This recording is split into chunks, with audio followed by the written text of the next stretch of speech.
ఈ movie చేసేటప్పటికల్లా MBBS complete అయిపోయింది అల్లి? అయిపోయింది. ఓకే. Doctor doctor actor. ఇప్పుడు ఒక్కసారి జస్ట్ చెక్ చేయవా అంత బాగానే ఉందా అని? ఇంకా మీ మైక్ బయటకు this is the biggest advantage.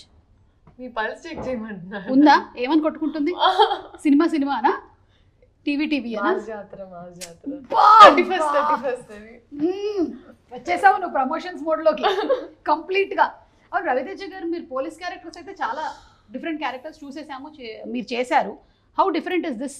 అంటే ఇది దీంట్లో ఏంటంటే ఫర్ చేంజ్ ఏంటది పి అంటే రైల్వే ఆర్పిఎఫ్ దీంట్లో ఏంటి నువ్వు మధ్యలో అలాంటి ఒక ఎక్స్ప్రెషన్ ఇచ్చావు? మధ్యలో ఏదో అనుభవాను, దాని తర్వాత అనేసి రివీల్ అప్పుడు అనేసి తర్వాత చెప్తాము. పర్లేదు, ఆర్పిఎఫ్ ఆల్రెడీ రివీల్డ్, అది ఆల్రెడీ రివీల్డ్. అప్పటికి ఇంకా వేసాను మళ్ళీ రిలీజ్ టైంకి ఇంకా మొత్తం రివీల్ చేసేస్తాడు. అది నేను రాయడానికి ఏం లేదు. ఆర్పిఎఫ్ అది బాగుంది, అది నాకు కొంచెం కొత్తగా అనిపించింది. పోలీసులోనే డిఫరెంట్ వేరే డైమెన్షన్, రైల్వే పోలీస్. తెలుసు, ఐఎమ్ రైల్వేస్, మీరు ఆర్పిఎఫ్.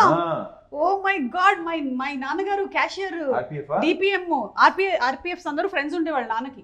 సాయంత్రం అయిందంటే రైల్వే పోలీస్ ఆర్పిఎఫ్ అంటే రైల్వే ప్రొటెక్షన్ ఫోర్స్. నేను ఉన్నదంతా రైల్వే క్వార్టర్స్ లోనే పెట్టు కూడా. సో అందుకని ఆర్పిఎఫ్ బాగా, మా ఫ్యామిలీస్ బాగా పరిచయం. వాళ్ళందరూ చాలా మంది మలయాళీ ఫ్యామిలీస్ ఉండేవాళ్ళు అక్కడ, తెలుగు ఫ్యామిలీస్.